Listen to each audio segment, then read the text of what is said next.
అందరికీ నమస్కారం. ఇవాళ మనతో Andhra Pradesh and Telangana senior high court advocate Kalanidhi Sanjeev Kumar garu మనతో ఉన్నారు. వారితో మాట్లాడదాం. సార్ నమస్కారం. సార్ నమస్కారం. సార్, అక్రమ సంబంధం నేరం కాదా? డేటింగ్ మరి ఎంతమందితో చేయొచ్చు? మీ మాటలో చెప్పండి.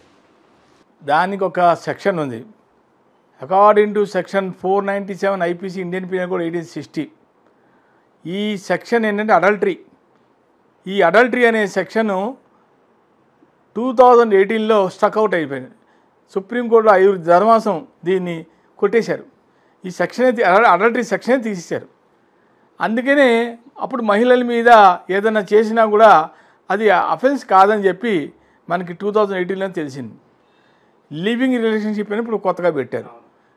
ఒకసారి భార్యాభర్తల మధ్య వివాహం తర్వాత భర్త ఎవరితోనైనా అన్అఫీషియల్గా తిరిగినా అది అఫెన్స్ కాదు. ఎవరేం చేయడానికి లేదు. ఇంకా ఎవరేం చేయడానికి లేదు. ఇష్టపూర్వకంగా అయితే వినండి, ఎవరేం చేయడానికి లేదు. కానీ భార్య గనక ఈ రకంగా ఇతను రోజు ఒక అమ్మాయితో తిరుగుతుంటే సహించలేక డైవర్స్ తీసుకునే పద్ధతి అయితే ఉంది. దీంట్లో విడాకులు తీసుకోవచ్చు. అదే పద్ధతి, ఇంకా వేరేది ఏం లేదు. దీంట్లో సివిల్ రాంగ్ అంటారు. అర్థమైందా? కాబట్టి ఆ ప్రకారంగా డైవర్స్ కావాలంటే చేసుకో తప్ప, లేకపోతే దీంట్లో అయితే ఎక్కడ ఎటువంటి అఫెన్స్ అయితే లేదు. ఈ సెక్షను 497 2018లోనే అప్పుడు సుప్రీంకోర్టు ధర్మాసనంతో ఐదుగురు బెంచులతో జడ్జిలతో కూడిన ధర్మాసనం క్లియర్ కట్గా చెప్పింది. అందుకనే అడల్టరీ స్టక్ డౌన్ అయిపోయింది ఇన్ 2018. అప్పటి నుంచే ఇవి స్టార్ట్ అయింది. ఓహో, మంచి మగాళ్ళకి ప్లస్ అయిపోయింది. ఎవరు పడితే వాళ్ళతో తిరగడం చేయడం చేస్తున్నారు. అది దాన్ని ఇప్పుడు కొత్తగా ఫ్యాషన్గా లివింగ్ రిలేషన్షిప్ అని పెట్టారు. వర్డ్ మార్చారు. అందుకనే అడల్టరీని లివింగ్ రిలేషన్షిప్ అని పెట్టారు. అంతే, వేరే వ్యత్యాసం. కానీ అది న్యాయబద్ధంగా చెప్పాలంటే అసలు అఫెన్సే. ఒక మా భార్యతో వివాహం అయిన తర్వాత నువ్వు రెండో అమ్మాయితో ఎలా తిరుగుతాను, రెండో అమ్మాయిని ఎలా ఎంజాయ్ చేస్తాను?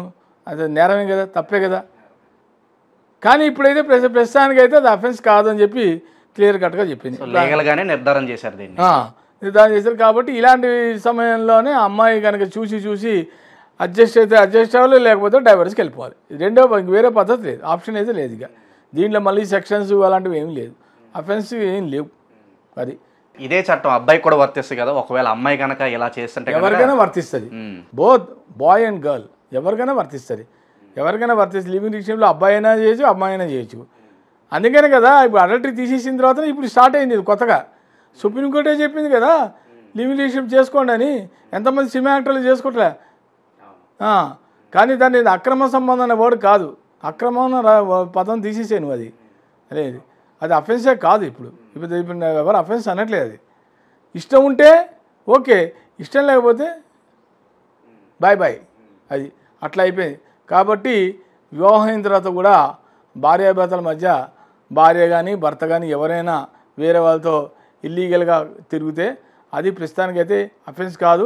ఇష్టం లేకపోతే డైవర్స్ తీసుకోవచ్చు. అదే మాత్రం, వేరే పద్ధతి అయితే లేదు. లివింగ్ రిలేషన్షిప్ మీద మీ అభిప్రాయం ఏంటి? మీరు చూస్తున్నారు, మీ అప్పుడు ఎలా ఉండేది, ఇప్పుడు అసలు ఎలా మారిపోయింది? మీ అభిప్రాయం ఏంటి లివింగ్ రిలేషన్షిప్?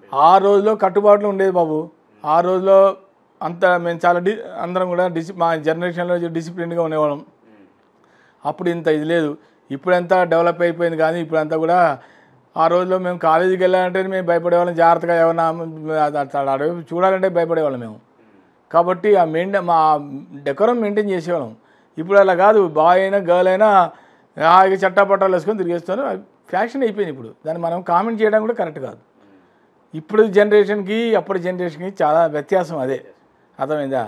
లివింగ్ రిలేషన్షిప్లో అదే. మరి ఇప్పుడు సినిమా స్టార్లు కూడా పెళ్ళి కాకముందరే వాళ్ళు డేటింగ్ చేసుకుంటున్నారు, నడుస్తుంది బండి. వాళ్ళ ముందు కొంతకాలం చూసుకుంటారు, అండర్స్టాండింగ్. ఎప్పుడంటే కొంత సినిమా పేర్లు చెప్పను కానీ ఒక సెలబ్రిటీ ఉన్నారు, హిందీ యాక్ట్రెస్. ఆ అమ్మాయి 5 years వరకు డేటింగ్ చేసుకుని వివాహం చేసుకున్నారు. అర్థమైందా? కాబట్టి అది ఒక మ్యూచువల్ అండర్స్టాండింగ్ ఉంటుంది. ఆ అండర్స్టాండింగ్ ప్రకారంగా పోయేవాళ్ళు కొంతమంది ఉంటారు, కొంతమంది వదిలేసే వాళ్ళు ఉంటారు. దీంట్లో గ్యారంటీ అయితే ఏం లేదు. సార్, ఇప్పుడు ఈ చట్టం తీసుకురావడం వల్ల రావడం వల్ల ఇంకా చాలామందికి ఆ ఫీర్ అనేది పోతుంది. సో ఎంజాయ్ చేద్దాంలే అని ఒక మైండ్ సెట్తో వెళ్ళిపోతారు. బట్ ఇలా చాలామంది మిస్యూజ్ చేస్తారు కూడా. అయినా కూడా కోర్టు దీన్ని తీసుకురావడానికి, ఈ చట్టం తీసుకురావడానికి ఏమన్నా ప్రత్యేకమైన కారణం ఉందంటారా? చట్టం అంటే చెప్తున్నా కదా, అందుకని ఆ సెక్షన్ ఎందుకు బ్యాన్ చేశారు. అది ఉంటే బాగుండేది. ఇంకా అది ఉండాలని నేను కోరుకున్నాను. 497 ఉండాలి. కానీ తీసేశారు. ఎందుకు తీశారు? మా సుప్రీంకోర్టే చెప్పిన తర్వాత కోర్టులన్నీ ఇంకా మెయిన్ అదే కదా మెయిన్ మనకి. సుప్రీంకోర్టే మనకి సుప్రీంకోర్టులోనే మనకి ఈ రకమైన బ్యాన్ చేసి స్ట్రక్ డౌన్ చేస్తే జడ్జిలు 5 జడ్జెస్ స్ట్రక్ డౌన్ చేశారు ఇది అడల్టరీ. మరి దాని ప్రకారం ఇంకా అట్లా ఏం లేదు, తప్పు లేదు, తిరగచ్చు, చేయొచ్చు అని కోర్టే చెప్తుంటే ఇంకా కోర్టులు ఏంటి? ఇంకా కోర్టులు ఏం లేవు. కాకపోతే డిసిప్లిన్ అనేది ప్రతి మనిషిలో ఒక క్రమశిక్షణ అనేది ఉండాలి. నా భార్య అంటే నా భార్యతో తప్ప నేను ఇంకెవరితో వేరే వాళ్ళతో తిరగను అని అతనిలో ఉండాలి, ఆమెలో ఇద్దరిలో ఉండాలి. అది బయట మనం ఇలా వేరే వాళ్ళతో తిరుగుతుంటే సొసైటీలో మన గురించి ఏమనుకుంటారు, మన గురించి గుడ్ అనుకుంటారా బ్యాడ్ అనుకుంటారా, అది కూడా ఆలోచించాలి కదా. ఇంక చట్టం లేదని చెప్పేసి విచ్చలవిడిగా తిరిగితే రేపు పొద్దున ప్రజలు నవ్వుకుంటారు. ఇప్పుడు ఈ రకంగా తయారయ్యడానే బ్యాడ్ అవుతారు కదా, సొసైటీలో బ్యాడ్ అవుతారు. అంతకనే వేరేది ఏం లేదు. మంచి అనుకోవాలి, చెడు అనుకుంటారు. అది సంగతి. యాజ్ ఎ సీనియర్ లాయర్గా ఈ చట్టం మీకు కూడా నచ్చలేదు అంటారు మొత్తానికైతే? నాకైతే నచ్చలేదు. ఇది బ్యాన్ చేసి అది మళ్ళీ సెక్షన్ పెడితే అమౌంట్ చేస్తూ, కానీ ఇప్పుడు భారతీయ న్యాయ సంహితలో అది తీసేశారు. అది 2023 వచ్చిన దాంట్లో ఈ 497 అసలు దాని గురించి ఏం మాట్లాడలేదు.